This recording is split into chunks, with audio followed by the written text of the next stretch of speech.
আজকের গল্প দীর্ঘ কষ্টের জীবন। মানুষের জীবন যেন এক অদ্ভুত নাটক। কেউ জন্মায় রূপোর চামচ মুখে পায়, আর কেউ জন্ম থেকেই সংগ্রামের আধারে ডুবে থাকে। আমার জীবন দ্বিতীয় দিকের মতোই অন্ধকার আর লড়াইয়ে ভরা। ছোটবেলাতেই বুঝে গিয়েছিলাম সুখ আমার জন্য সহজলভ্য নয়। বাবা সংসারের বোঝা বইতে বইতে ভেঙে পড়েছিলেন, আর মা ছিলেন সংসারের একমাত্র আশ্রয়। আমাদের ভাঙা ঘরে বৃষ্টি পড়লে ছাদ ফুঁড়ে জল পড়তো, কিন্তু তখনও মনে হতো এই সামান্য ঘরই আমাদের পৃথিবীর সবচেয়ে নিরাপদ জায়গা। শৈশব কাটলো অভাবে। স্কুলে যাওয়া মানে ছিল পেট খালি নিয়ে বই হাতে হাঁটা। ক্লাসে শিক্ষক যখন জিজ্ঞাসা করতেন, তুমি পড়াশোনার পর কি হতে চাও, আমি চুপ করে থাকতাম। ভিতরে ভিতরে স্বপ্ন ছিল ডাক্তার কিংবা শিক্ষক হওয়ার, কিন্তু জানতাম সেই স্বপ্নগুলো শুধু আমার চোখের ভিতরেই রঙিন হয়ে থাকবে, বাস্তবে রূপ নেবে না।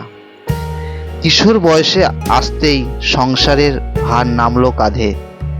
ভোর খেটে যাওয়া মানুষের ভিড়ে আমিও নেমে পড়লাম, কখনো ইটভাটায়, কখনো মাঠে, কখনো আবার বাজারে ঠেলা গাড়ি টেনে। ঘামে ভিজে যেত শরীর, তবুও উপার্জিত সামান্য টাকায় মা ও ছোট ভাই বোনেদের মুখে ভাত তুলে দিতে পারলেই মনে হতো এই পরিশ্রম বৃথা নয়।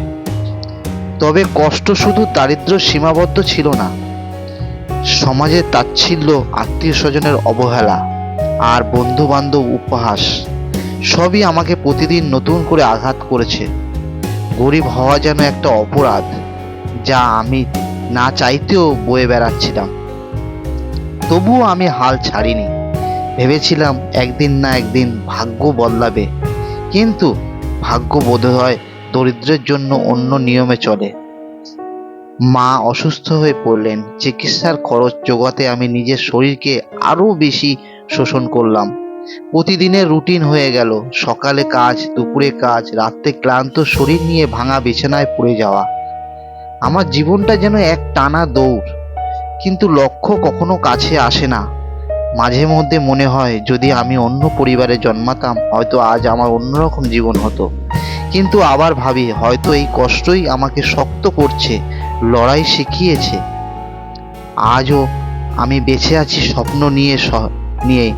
স্বপ্ন একদিন আমার দীর্ঘ কষ্টের কাহিনী প্রেম থেমে যাবে, আর শুরু হবে নতুন এক সুখের অধ্যায়।